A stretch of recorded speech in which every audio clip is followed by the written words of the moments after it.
Well, Texas hasn't had a Democrat governor since 1995, and former Congressman Beto O'Rourke is trying to snap that losing streak, and he's softening his tone on guns after a controversial viral moment when he was running for president during the Democrat primaries in 2019.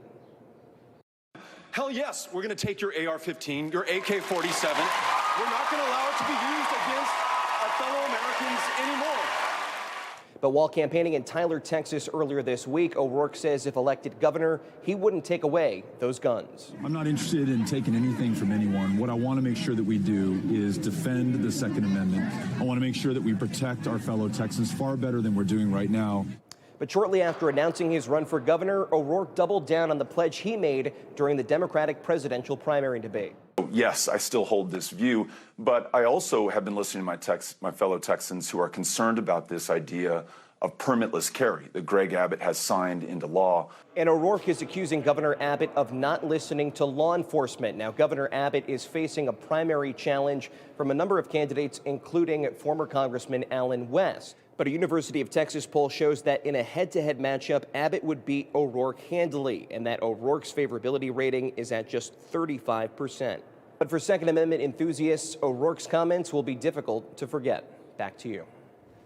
All right, Logan Raddick, thank you. We want to bring in our panelists if we can. We're pleased to have former Lieutenant Governor in New York, Betsy McCoy, also a Newsmax contributor. Democrat analyst Jonathan Harris is joining us as well, and former Trump White House Cabinet Secretary Bill McKinley. Panelists, good to see you and welcome. Thank you so much. Bill, let me start with you if I can. Guns, Second Amendment, hot button issues, especially in the voting booth. And Beto O'Rourke, famous for it, now flip-flopping on his pledge to take away your guns. Your reaction to that? I think it just demonstrates that he's not a credible candidate for governor of Texas. I mean, nobody can make the statements that he made during that presidential primary about how he wanted to seize guns that were owned by Americans, and then today come out and say, no, I want to protect the Second Amendment. I do believe in the power of redemption, but he also came out and said, I still believe in that statement, even though I'm listening to fellow Texans, which means he's just flip-flopping to try and gain some traction at the ballot box. Not going to happen. Texas is going to reject his candidacy. There's no way that that position wins in Texas. Jonathan, your thoughts? I mean, I think it's going to be a little bit of a tough sell to want to advocate for gun control and lead Texas. I don't know what that says about Texas, but I think it's very different when you're talking about national leadership and sort of national gun control in the wake of America's obvious issue with gun violence, and then talking about leading a state that, for whatever reason, like many other red states, seems to be obsessed with guns, almost fetishizing them, not even about a right, but almost becoming obsessed with them. So yeah, he's probably running into a difficult time there, and he's having to walk the lines for sure. I don't envy the position at all. Betsy McCoy, sorry.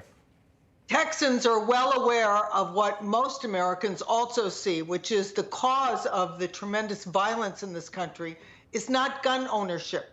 Most of the people committing the gun crimes have guns illegally. One reason is that they come back and forth across the southern border. We need to seal that border. And most importantly, we need to empower and insist that prosecutors who arrest people for violent crimes put them behind bars until they are tried. We cannot have this release without bail anymore. That has caused the enormous surge in all crime, including gun violence. All right, we'll wait and see. So gun violence is because of people coming across the border? That's interesting. All right.